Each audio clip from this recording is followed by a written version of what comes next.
Hey, what's going on, world? It's your boy, Venard Fields, your multimedia producer behind the upcoming documentary, 12th and Elm. And I'm just excited to give you guys a quick update, plus show you all a little behind the scenes as how I kind of work through some of the video footage. So here's the update.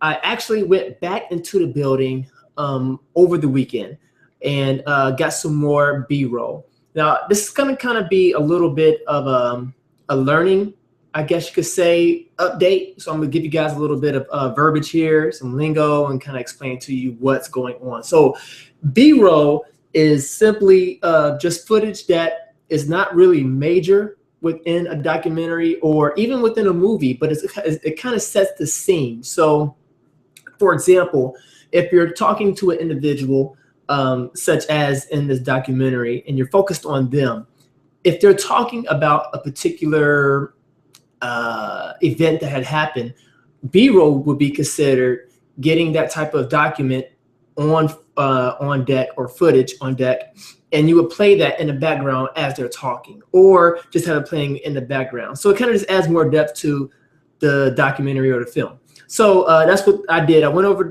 back to the old Bethlehem Temple, got in. Thanks to Josh. Shout out to Josh. If you're watching this, thank you very much for everything that you're doing. You're such a great help and a blessing. Was able to get back in and get some video footage of the building, went to various rooms. I wish I was able to get into some parts of the building, but I did not, but that's okay because I got enough footage to actually make this documentary a success. Let's see.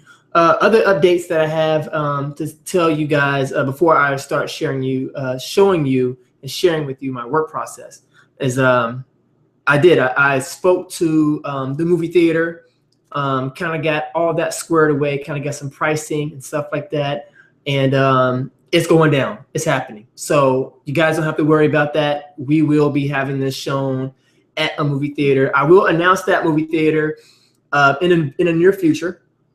That way, just to kind of like to spread this out. So I'm not giving you guys too much, and then you guys don't have a reason to come back. You guys get bored and be like, oh, well, hey, it was cool. We went down there, did a little piece, said our piece, and then that was that.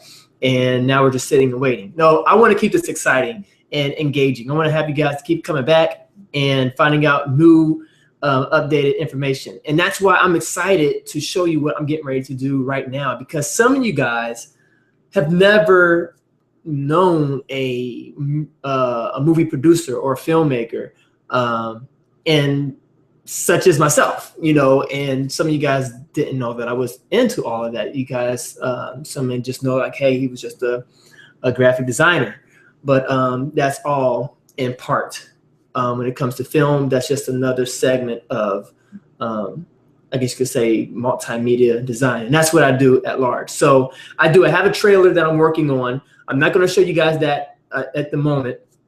The trailer is going to be out in about maybe 3 to 4 weeks. I may do a like a 15-second, 30-second trailer, just to kind of get people excited, you know what I'm saying? And then the more I get into developing this documentary, then I'll put out another documentary. I'll put another trailer maybe the following month. I don't know how I'm going to do it, but I know that these things are going to happen. They're going to come out. Gosh, what else can I say before I get started? Nothing. Let's go ahead and get started. So I'm going to share my screen here, and it's going to look weird for a hot second, but that's okay. So just bear with me here for the moment. I'm going to share my entire screen and share. Okay. So as you guys can see up here in the corner, this is the title of the software I'm using. So in case if you're wondering, what is he using? I'm using Premiere Pro, and it's an Adobe software product. And this is the screen that I operate on and really make all this magic stuff come to life and happen. As you can see right here, I have the McCoys. I have the real McCoys here in my screen, upper right-hand screen here. And I have some effects on there. So it looks pretty good. I mean, like I'll just go ahead and click on that and show you guys full screen. This is, you know, still within the rough draft of color grading. And what I mean by color grading and color correcting is simply just getting the colors to look right, to have your whites to look white and your darks to look dark. And then you grade it. Color grade means to add special tints, shades to the overall picture, or to give it that overall feel. I'll show you for an example. Like right now I have 3 different effects on this picture. And as you can see, the picture had, I ain't gonna say it died down, but it is at its raw state. So when I shot everybody, I had them sit down. I had my camera. I had it set to like neutral colors, so that I could have enough range to be able to pull and push colors, if that makes any sense to you guys. And so I'm going to click on this button here that's called the finisher, and just keeping an eye on that frame, you can see how it changes. You go from your original to more of crushing the blacks. This is the term, crushing the blacks. It's not a racist term. You're crushing the blacks and you're bringing up some of those highlights. Again, this is the before and this is the after. So you may not see that much of a difference, but the difference is there. Another key thing, I'll just turn that off real quick for a second.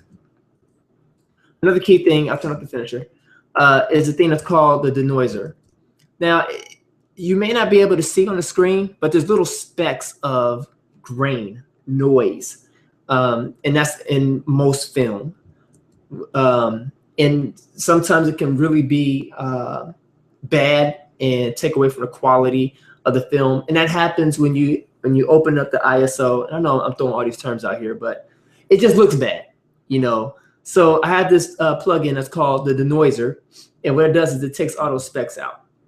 And again, you may not notice it, but it smoothed out a lot of those noise artifacts. So it looks a lot better on this end, okay? And then I'll turn back on my finisher. And you can see that it is popping now. It's starting to look more Hollywood, more filmy. And then what I do is I go into my Magic Bullet looks and I click on that, and that gives it that close to finished look that, you know, is suitable for a documentary. Okay. I'm not going to play anything right now because I'm trying to keep it just simply focusing on the look, the feel of what I'm trying to capture. Okay. Now I've already went through and done a couple others. I'll show you the before and after here. Here you have Jaco Wilson, my god brother. And again, I'll throw on the denoiser because there's a lot of noise going on in that picture. So when I click on that, it wipes that out. And then I throw on my finisher, and you can see, especially with his, how his just pops even more. Instead of him being like blended into the background as much, the background is pushed back and he's pulled forward. So he's sitting closer toward us. And also what helps out with that, with the camera, is the depth of field. In the background, things look blurry. We're more focused on him. Regular cameras, your cell phone cameras, can't do that as of yet. And the reason why I say as of yet, because technology is always evolving and it's getting better and better every year. And I'm just being shocked and blown away with, you know, the technology. So anyway, going back over here to the Magic Bullet looks, I click on that and keep an eye on him. You'll see he pops even more. And it's like, wow, that is just amazing. Now I had to go in there to make that particular, you know, look. And it took some time to kind of get this, you know, this look together, but I'm for the most part, I'm happy with it. And what I'll do is I'll go ahead and start with another one. Let's see here. Let's go with this one, because I'm kind of going down the line with each of these. And I am correcting these. And I'm not going to be before you long, like how preachers say. I'm not going to be before you long. And next thing you know, they're up there for like 40 more minutes, lying in the pulpit. Just kidding. But then again, I'm not kidding. Lying in the pulpit. I'm not going to be before you long. Just give me 5 more minutes. And then they're up there for like 10. Anyways, we have the Jordans here. And as you can see, it looks like it's decent. Like you look at it and you're like, oh man, like, that looks okay, you know. And it's like because of the camera, you know, captures and does a good job of getting that look. Okay. So what I'll do is I'll go to a scene here where I think that it's, there you go, a frame, not a scene. I'll go to a frame here that looks good. All right. And when I click on their layer, because over here at the bottom, you have this thing that's called your layers. You have up here at the top, you have your video layer. Then you have at the bottom, you have your audio. Now, the thing with the audio, I don't think I even, let me see, did I have that? Yeah, okay. Like with the audio, I soloed the new audio. Now, what I mean by I say solo or why solo, because there was, for those who were there when I did the shoot, if you can remember, I had this long stick that was up above the camera, and that was the microphone. So the microphone, which is a shotgun mic, was aimed right at your mouth. And as you spoke, it was able to capture the essence of your voice with a little bit of the atmosphere or the room noise. So the camera itself had a microphone recording also, and that captured everything. So it was real echoey, and you also had like this little air, like this hum or hissing in the background. And that was just that's from just the atmosphere, the air. And so to get rid of all that, I had to pull this audio into a different program, and I had to do some things there to boost up the audio, cut out the background, and maybe I'll show you guys another clip of that, because it's amazing what you can do with the software today. The technology is just mind-blowing. But anyways, I'm gonna keep going. I click on them, on their layer, and then I paste the work that I've already done before, the filters and everything. And then when I click on here, you're gonna see it's gonna just change. And it changes just like that. Now, I'm not completely satisfied with it because it's dark over here on her face, His face is kind of like half kind of lit up.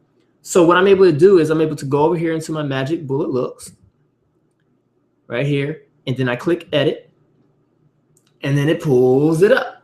All right. So then I will go over here to the vignette, because that's what we're working with. And I can move that around, and you can see how it highlights whoever I'm going over. And that's how you kind of get that pop. And for me, it's funny because before I was doing any of this, I didn't notice it. But watching television now, I see how people are highlighted. Like, it blows me completely away. Like, oh man, I know exactly how that scene looked, you know, raw. So what I'm doing now is I am doing my composition to where they're all highlighted, with Cherie being there in the middle. Okay, and I pull this down a little bit, making this a little narrower, keeping an eye on everybody. Let's see here. Probably, I'll pull that down. Okay, that looks decent. Okay, now down here, I can turn it on and off. So you can see what was, you know, of course, the after, the before. So like I darkened everything down here below, because again, I want people to really focus in on the face, not focus on of course what's down here, but focusing on the face. And the vignette, that's what it's called, helps to accomplish that. The Cosmo is what helps smooth out more of the grain. It kind of gives you that haze. As I'm clicking on it, you can see this is really harsh. It's really rough, but this is kind of almost like makeup when you blend. When you blend like tones and stuff like that. This is what is happening here in film. So I click that button and it helps just blend all the colors within the face together. All right, saturation, the same thing. Saturation, it helps to boost up the color that was lost within the curves. The curves, you can see the same thing here. When I click on the curves, you can see it helps to make things pop just a little bit more. So I'll just hit finish on here, and that's what we have. Voila. So that's what I'm doing. I'm going through each and every one of these shot takes here, and you can see it is a lot. I think I had close to I had a little over 70 people to come through that day, which was marvelous. So I'm not going to bore you guys with this. I'll just go ahead and show my face. Stop that. All right. So yeah, that's where I'm at right now, is going through editing all these shots and getting them to look right. Second here.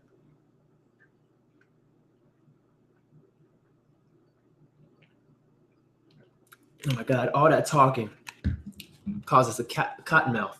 But anyways, I had to make all those edits, all those wonderful, beautiful edits, and I still gotta gather old footage, video footage. I gotta talk to a few people about getting hands on that. Also, old relics, whether it be old church programs, church fans, other memorabilia that people may have. I gotta go and take pictures of those things. I gotta get video footage of those things and put this thing together. It's going to be absolutely wonderful. I don't really want anybody to miss out on this experience. And on top of that, I'm doing the best that I can to put my best foot forward. I'm not like an Oscar award-winning film director, film grader, producer. I'm none of that. I'm just, a guy who has gifts and talents to be able to make something like this happen. Nobody's paying me to do this. This is like out of the kindness of my own heart. And I believe that the timing is right. There's more that I can say. I'm not going to bore you guys. All I'm going to say and leave you guys with this is share this video.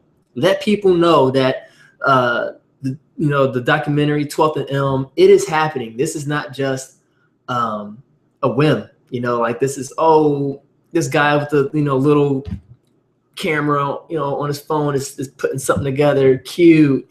No, this is like the real deal professional. That's why I'm very confident with taking this to the movie theaters. And we're going to have a great time. Like I said, red carpet event. And they okayed it. Like I did. I spoke with the manager of the movie theater, and I said, hey, I really want this to be like a big deal. I don't want this to be something small,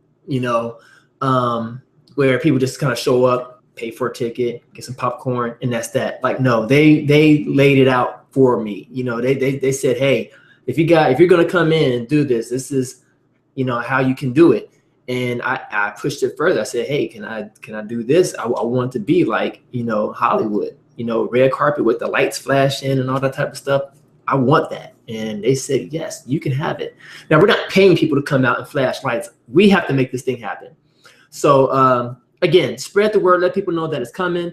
I have more videos coming up, more updates coming up. Keep an eye out. In January, toward the end of January, more than likely, toward the end of January, there will be a trailer for the documentary coming out. And it's going to be phenomenal, absolutely wonderful. So again, I am your multimedia producer, Bernard Fields, behind the film, 12th and Elm documentary coming out 2015. Until next time, I'll see you guys later. Peace in, guys, and confusion out.